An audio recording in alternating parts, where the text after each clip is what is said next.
Welcome to the FemiNinja Project. I am your host, Cheryl I Love, middle-aged ninja, hiding in plain sight, dedicated to restoring human dignity one person at a time and helping you unleash your personal power. Discover that it's possible to look like a woman, act like a lady, move like a ninja, and think like a warrior. And remember, men are always welcome on the FemiNinja Project.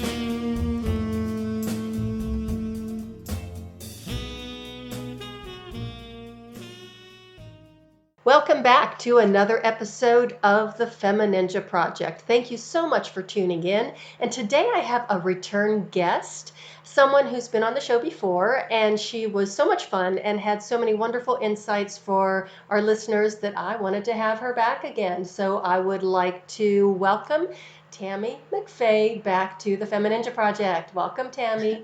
Thanks, Cheryl. It's so great to be here. We had so much fun last time. I definitely wanted to come back. Oh, well, we had so much to talk about, and we just kept on going. So I kind of put a bookmark where our conversation ended. So hopefully we'll pick up there.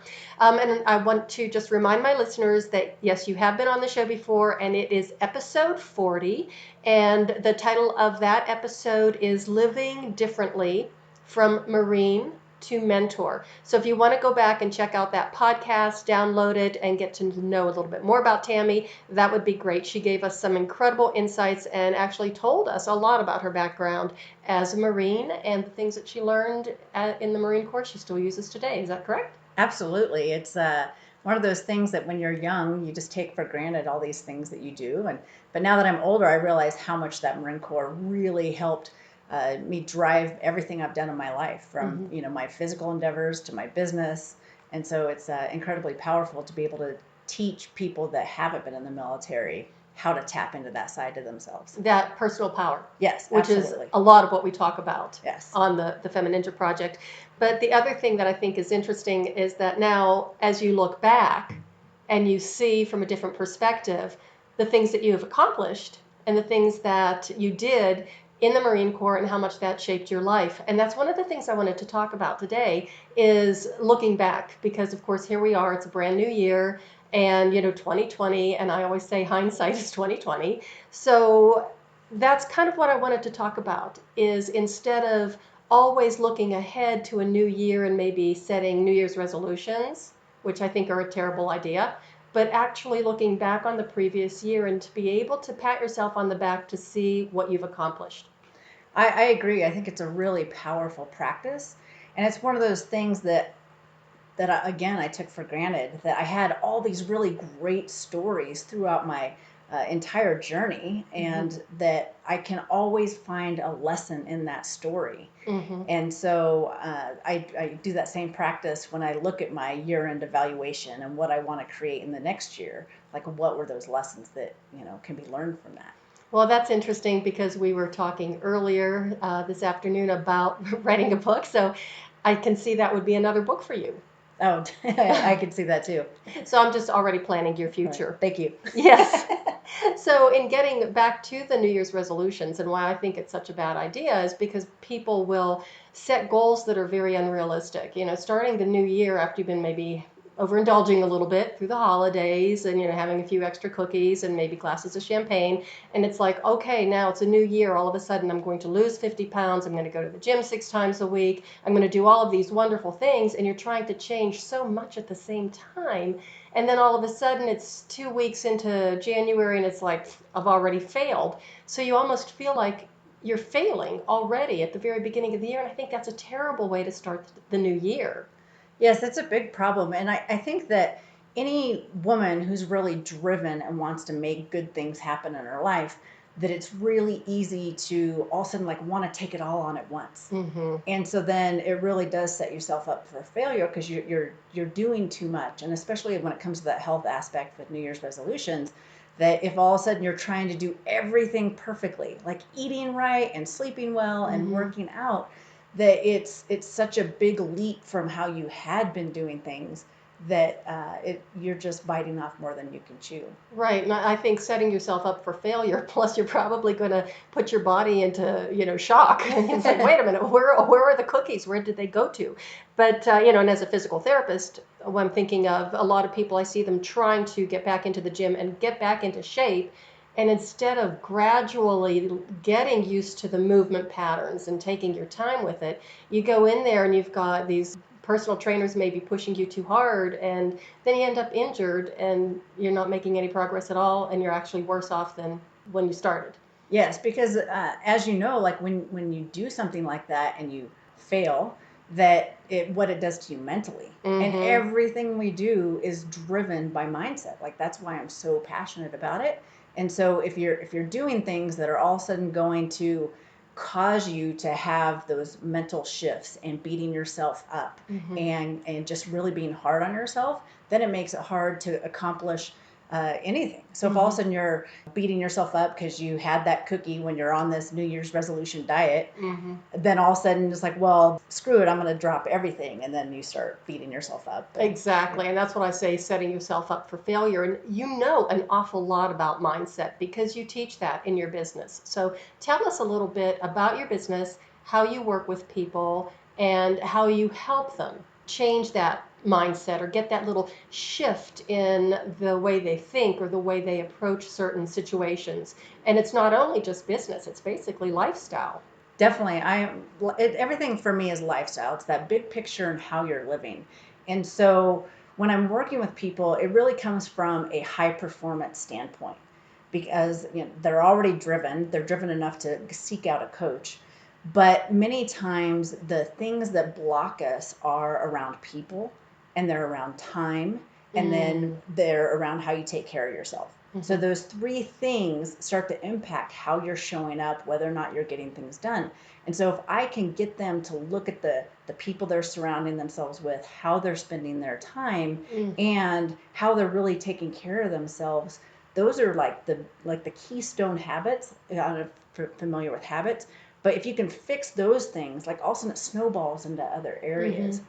And so I find that a lot of people who don't focus on personal development and don't focus on mindset, they're the ones that have the biggest transformations because Mhm. all of a sudden you introduce them to this way of living and thinking, then all of a sudden it's like, ah. But I've also worked with people that were really successful and driven and they're blocked in some way and they don't even realize it. And Mhm. so even I've gotten messages from one girl that I worked with this year, and she said, and I was a little bit nervous about working with her because I know she's studied mindset as well. And I thought, how am I going to help this woman? Mm. But it was like 6 weeks later, it started to sink in. She started to apply the things we had talked about, and she said, "You changed my life on the deepest level." Wow. So that was a really powerful moment for me in realizing, like, I can't hold back. I can Mhm. help successful people too. Right. I mean, because I'm successful in my own ways too, and I know that there are things I can work on. I think we all need help. I Yes. think we all need guidance and coaching. And I remember I was listening recently to somebody on the radio, a high finance guy, and he said, I have a coach. He said, I know all of this stuff, but I need somebody to be accountable to, or somebody who's looking from an objective standpoint. And I was telling you earlier about, the woman I work with for, dance, and she's a coach and a mentor.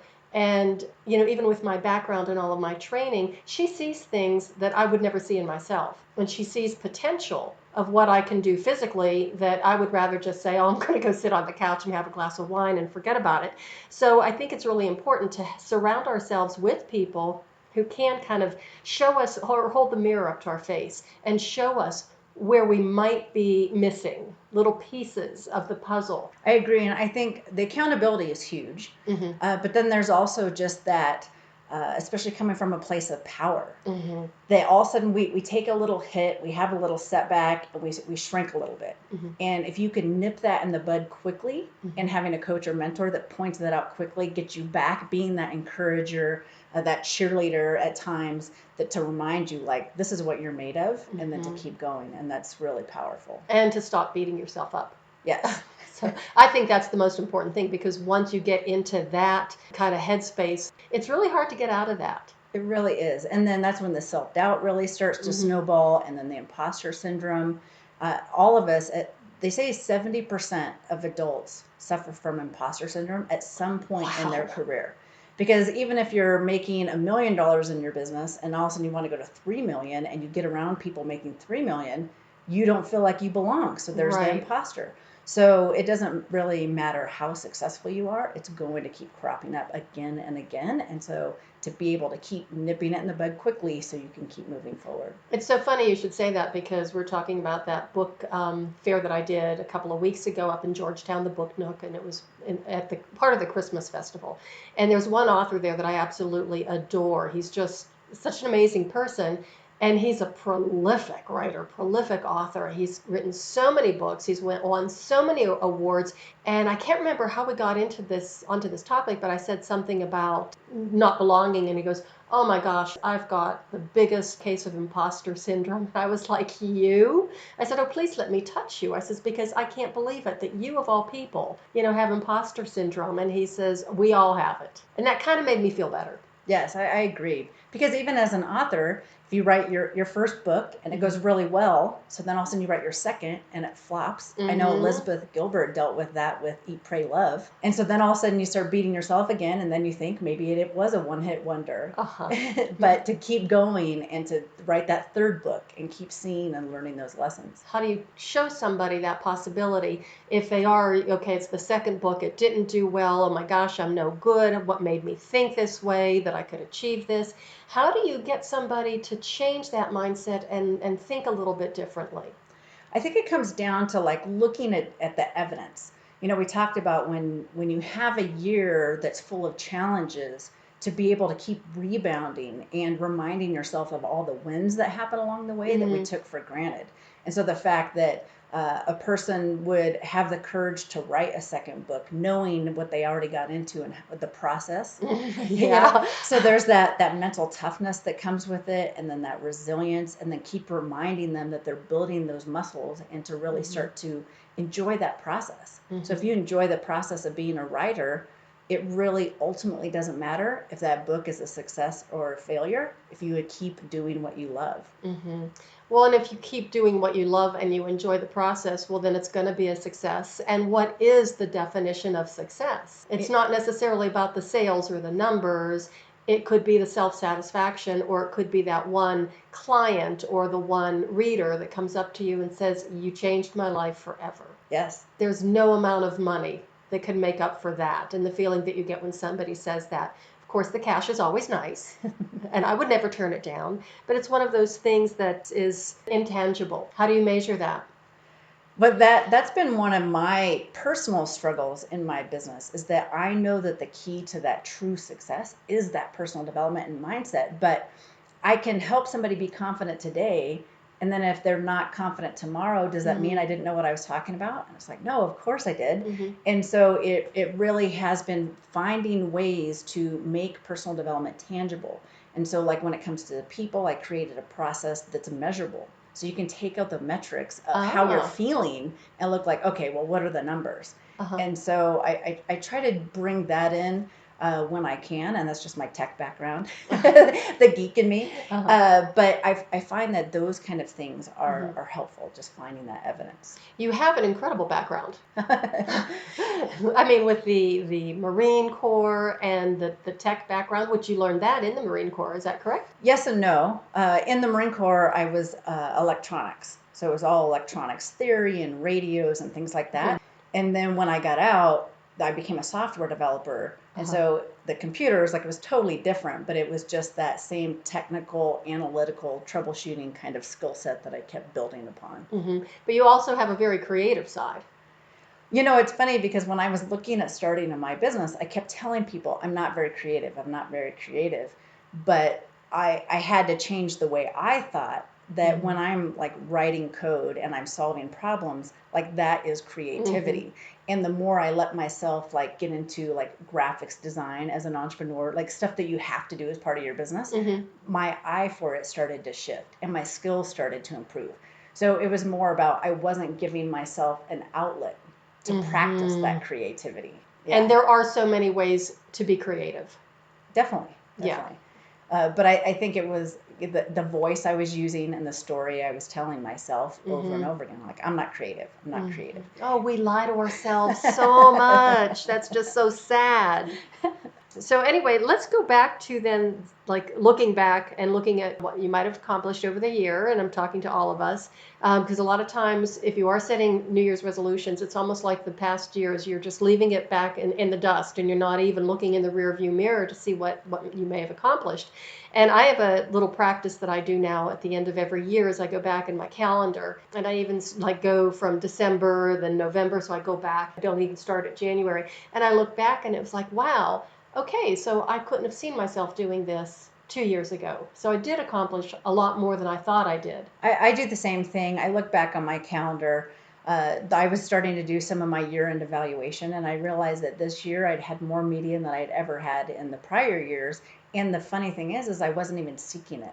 Like Oh, it wow. was just meeting amazing people like you and really putting myself out there and using my voice more that I started to recognize.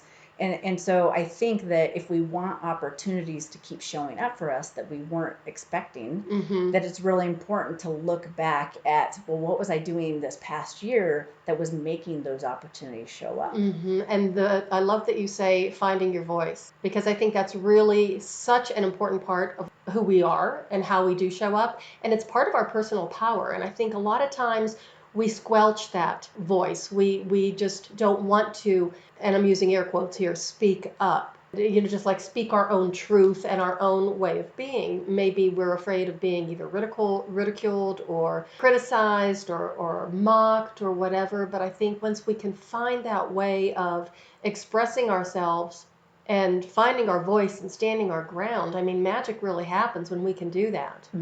And the voice, it's also building momentum behind your voice, because I find that like I'll do Facebook Lives and things like that, but if all of a sudden I'm not out networking, I'm not really going in deep with my clients, because a lot of times it just comes up with like a problem they're having that will stimulate the story, which then stimulates an idea for a video.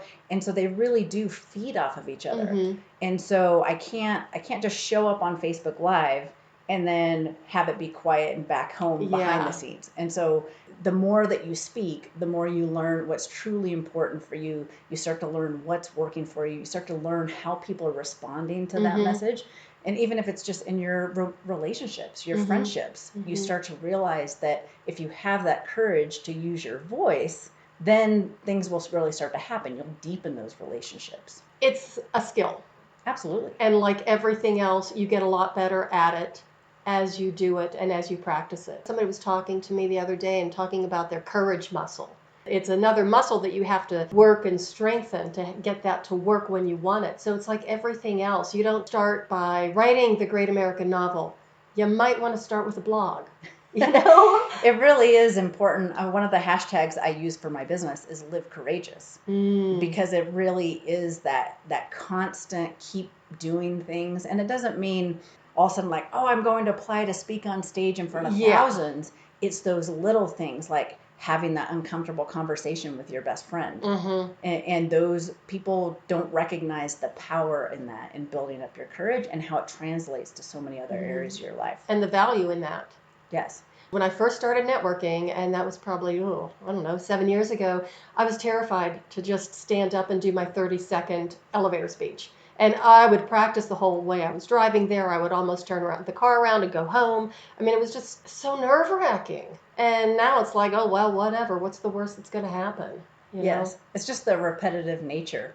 And there are other, sometimes you'll do that 30-second thing and just you're tired and all of a sudden like you feel like you're fumbling over your words. And after a while, you just realize like, it is what it is. Yeah. Well, that's so funny because I did that at the Book Nook because I was tired. The acoustics in the room, and my throat was sore, and I was just exhausted of trying to, make myself be heard. And somebody came up, and they were looking at my book, and I said, well, this is a book about busting the myths of aging, punching Father Time in the face, and telling the naysayers to shut up and mind their own business. And they bought a book. And I thought, I didn't even care. It was like, you just here, have a piece of chocolate, and just, I can't talk anymore. And there were two authors sitting next to me, and they said, that is your tagline. I guess out of desperation came creativity. I don't know, but it worked. That's powerful. Isn't that funny? Well, and I find that when we overthink too much, you want things to be perfect and you're trying to find those right words. But when all of a sudden you're relaxed and you're tired and you just know what the book is truly about, then that's when it'll come out. Well, that's really funny. Even in martial arts, when we would train and you'd just be so exhausted, so sore, and it's like, I can't go to class. And Sensei would always say, that's the best time to do it, because that's when that part of yourself that you didn't even know existed is going to just come out.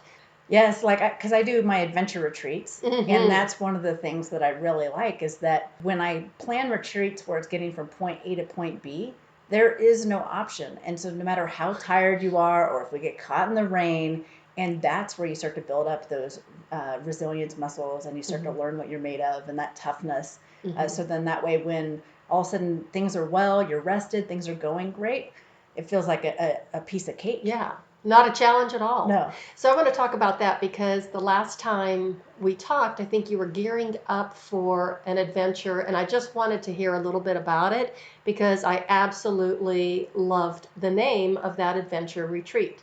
You called it Jamaican Me a Badass. Jamaican Me a Badass. Yes, we went to Jamaica, and it was incredibly powerful. I felt like Jamaica, I wasn't sure how I felt about that as a destination because I kept thinking cruise ships. Like whenever I think of Jamaica, I think of cruise ships, and that is so not what I go for with my retreats.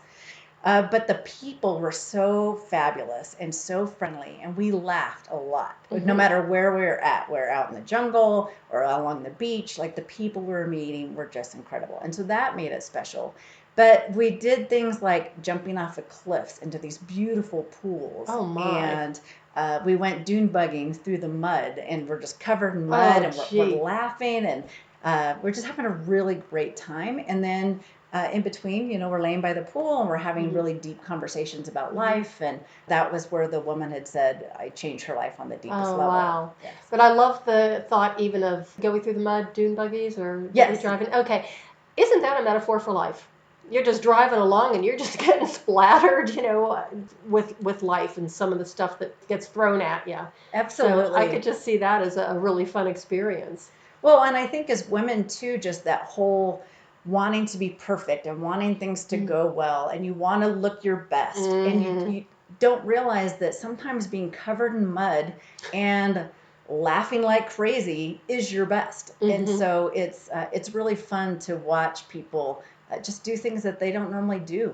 Are they all women that you take, or? No, I take men and women. It's been sporadic, but I do have a lot of male followers just from being a Marine. And so, yeah, I do enjoy working with a lot of men too, but I think a lot of men think that my retreats are only for women. Okay, well, so make a note of that, listeners. And I know there are men that listen to the FemiNinja Project because I absolutely love men too. We've had that conversation before. But now I want to hear about the jumping off of the cliff. How high was the cliff? It was probably 25 feet. That's pretty high. So it was good size. I actually have a video of it. I think it's on my current retreat page, but I've posted on Facebook of me jumping off the cliff. And so it really is fun, and just the cheering on and the encouragement, and then you looking down and that fear of standing up there, and you realize like I was fine and it was fun, and then you turn around and you do it again. So it's just that same repetitive nature. That's really great. I was at actually a trip that my husband had earned through work, and it was in Cabo, and we actually did zip lining. And I had never done it before, and it didn't start out well, even though we were doing just very short little zip lines, and maybe just 10 feet above the ground, and I was the last one to go, and they kept saying, okay, lift up your feet, and I kept telling my feet to lift, but it wasn't happening. Well, eventually I did make it across there, and then every zip line after that was bigger, longer, higher, until we were flying across a canyon that was so deep, and it was just so exhilarating, and what a wonderful experience. And we actually did a rappelling, and we didn't know we were going to do that, but we rappelled down a wall that I think it was 200 or 300 feet. I'm not really sure. And eventually everybody did it except one man. Wow. In Jamaica, we also went ziplining too. And one of the women had said, I swore I would never zip line. And so she was really nervous that first time. She said, I'm only doing it because it's you. And I said, okay. And she did it. And then by the end, she's like, oh, this was fun. I want to come back here and bring my sons. And it's just moments like that people underestimate that trickle effect, because now she's going to expose her sons at a much younger age, and what it'll do for their confidence. And so that's the beautiful thing about it. And that was another reason I wanted to have both men and women at my retreats, because sometimes it's a spouse. Right. And when you're doing that personal development work and that mindset work and you're not supported, it can be incredibly challenging. How many times do we say to ourselves, oh, I can't do that, or I would never do that, and then you do it and it's like, oh my God, this is fantastic. And you do find out, you learn a lot about yourself that way, and so many more parts of yourself are kind of just like bubbling to the forefront. And to me, it's almost like a fountain of youth, because it does make you feel like a kid again, and you're not putting these restrictions on yourself like, well, I'm too old, what if I get hurt, what if I get laughed at? I keep going back to that. I guess I've been laughed at a lot, or maybe I must have issues with that. But I mean, it was the same thing with martial arts. My sensei tried to get me on the mat for 3 years, and I kept saying no. And finally, just to shut him up and make him leave me alone, I says, I'll take a few classes just to show you how much I'm going to hate it. And of course, the rest is history. But I wouldn't have known that martial arts could be that big of a part of my life. So I wouldn't have missed it. But look at how much richer my life is now because I had that experience. And I still go to the dojo, not as much as I used to, but I still train. So it's still part of my life. I encourage people to look at everything like an experiment, because whether it's yoga or martial arts, like, how do you know that that's not your thing if you've never even tried it? And everybody hates being a beginner. Nobody wants to look stupid, but it's one of those things that if you just let yourself play with it and to be like, you know what, I'm making the most of my life. And you may do it once and be like, I am never doing that again, but that's okay. Like, that's okay. I went snow camping, and it was really pretty miserable, but at least I can say I've done it. Now I know.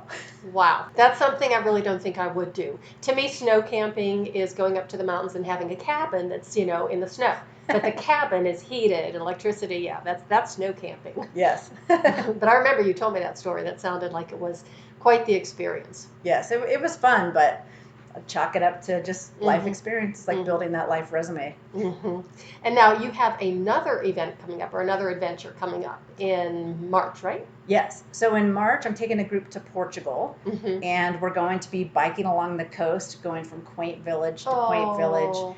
And I'm really excited about this retreat because I've heard such amazing things about Portugal. I've had friends that lived there, and they said I would move back in a heartbeat. Wow. So I think that the people and the rich culture, it's actually the oldest country in Europe. Oh, I didn't know that. And they're known for their beaches. They have surf competitions. I didn't know that either. Are you going to surf? No, but it should be really entertaining to watch people. And so it's just another one of those, like, we're getting from point A to point B. And if you're not a cyclist, we'll have e-bikes, which are like mopeds. And for these women that have never imagined themselves doing something like that, it can be really powerful.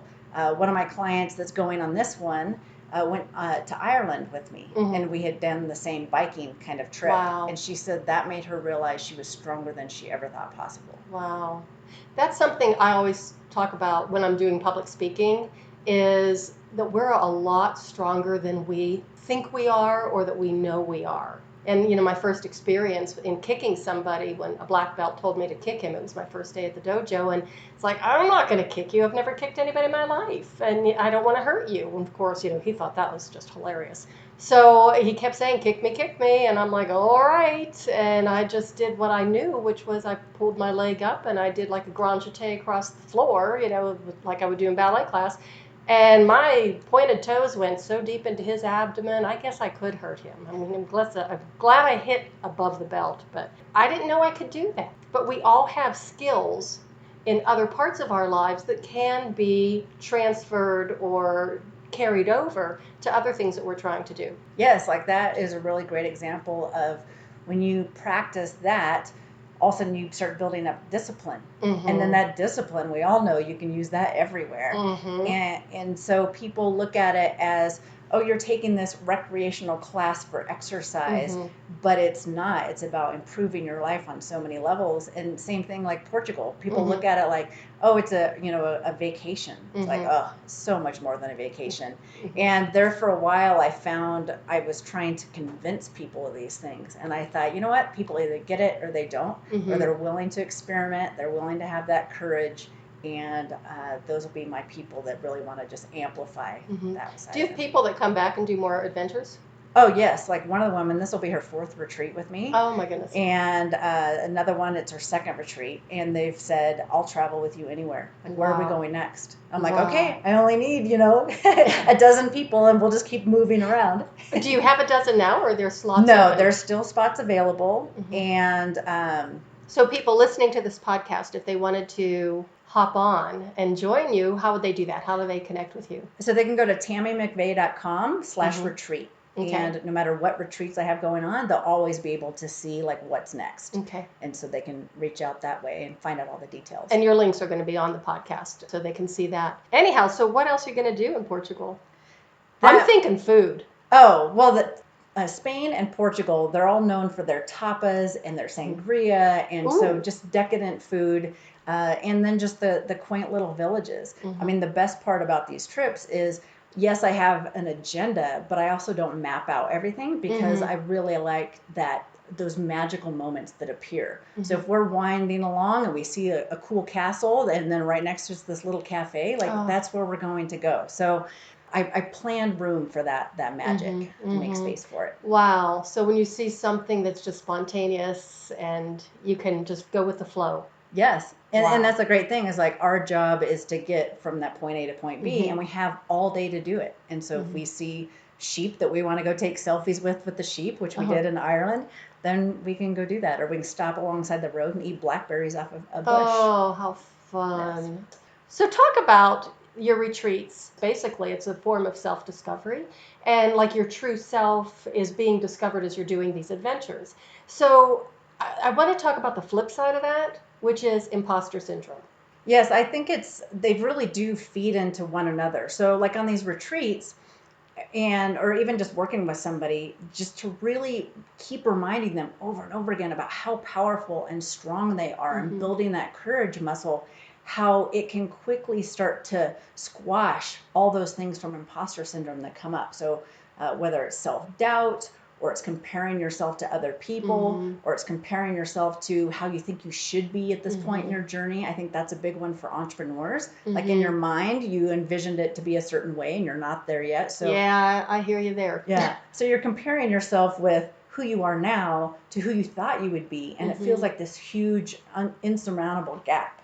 And so I think to be able to keep drawing out that strength and keep reminding them how resilient they are, so that way they keep pushing through to get the goals that they want. And so whether those goals are feeding the homeless or writing a book, that it doesn't matter what those goals are, that if all of a sudden they start to show up in a more powerful way, they can make the impact in their life and those around them. I think that with so much going on in the world, that if you start to focus on those kind of things, it can be really destructive too, and make you hold back. But I look at it both for myself personally and then how I coach others, is that we can all impact our small circle. And if there's a bunch of us impacting our small circles, like we are making an impact.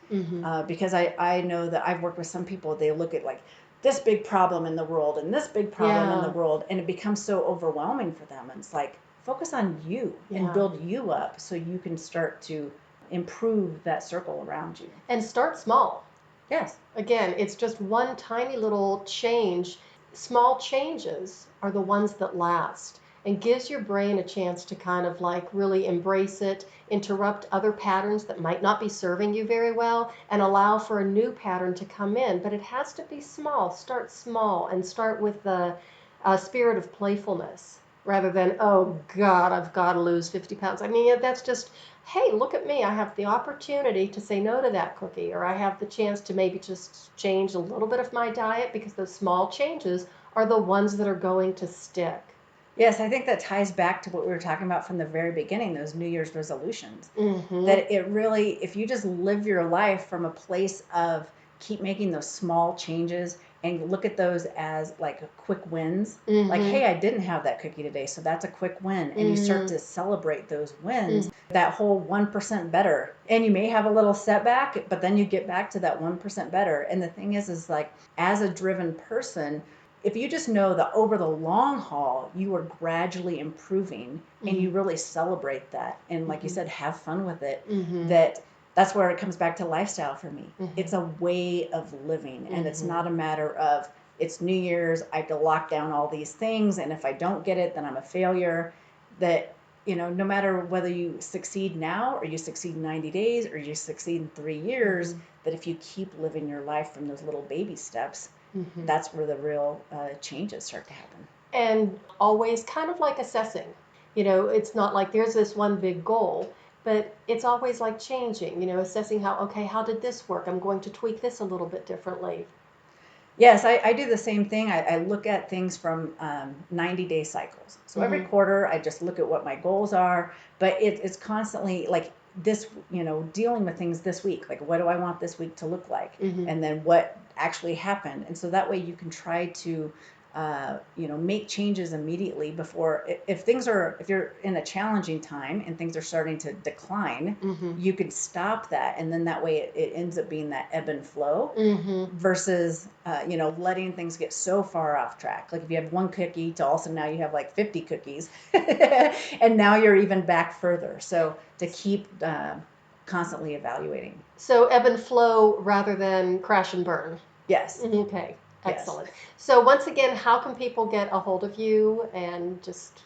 my biggest favorite home on social media is Facebook. So you're very good at it. So, and it comes with practice. Like I really I built that muscle. So there, or my website, TamiMcVay.com. Well, Tami, thank you so much for being on the show again. I really appreciate it. I just love talking to you. You are just so full of wonderful information, and you're such an inspiration. And I still love the fact that you're a Marine. I just love that. Well, thank you so much. Like I said, I just enjoy our conversations because we're so passionate about building that feminine power. Oh, yeah. So everybody, keep just flexing those muscles, finding your voice, standing your ground. Give yourself positive messages and just don't ever give up on yourself and stop beating yourself up, because that is the way of the FemiNinja.